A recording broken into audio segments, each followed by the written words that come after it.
peekaboo.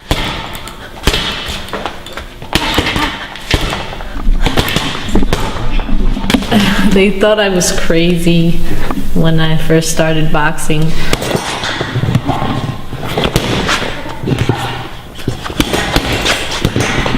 After they seen my first fight, and they feel more confident in me, and they're just really supportive right now of what I'm doing, and they're proud of what I've done so far. In boxing about 5 or 6 years ago, 22, 23 years old, I came to a local gym with a friend who introduced me to the gym and fell in love with it the first day. I was born and raised in Hell's Kitchen, which is right off of Times Square. Well, back then it was a little different than it is now. Now it's a lot nicer. Back in the days when I was younger, there was a lot of prostitution, drug dealing. You couldn't even really play in a public park because you'd see syringes on the floor or crack bottles. I was raised by my father with the help of my grandparents. My mom was kind of in and out my life growing up, and she's in it now for good, well, hopefully. And just my dad was a young father and he just needed help, so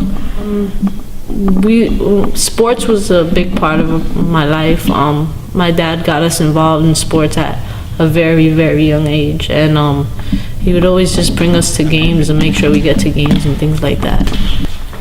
I like Lucia Riker, who's a female fighter. We have different styles, but the kind of person she is, I really admire that. The things that she told us about being a female in boxing inspired me, and how to always just keep going and don't let anything get in your way, and never make excuses for anything.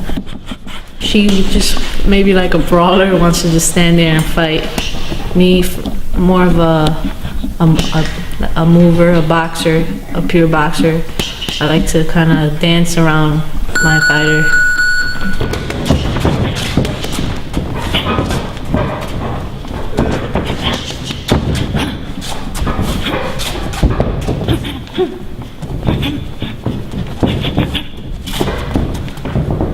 Mayweather's a good fighter. He's more of a boxer like me, so I could relate to him.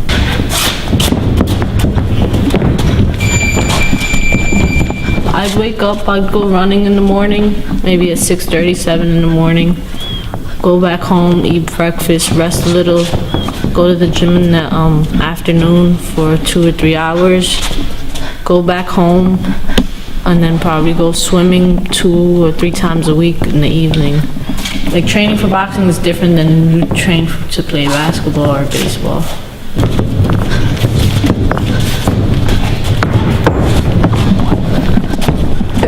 I'm not really a superstitious person, but when you do go to the training camps, in Colorado Springs, they kind of teach you to, they tell you should always have a little ritual or certain thing that you do before a fight, just to make yourself feel comfortable, So, just for those 8 minutes that you're fighting, you just kind of hate each other, and then afterwards it's all love. It was the only sport in the Olympics that didn't have any female competition. I mean, we was always ready for it.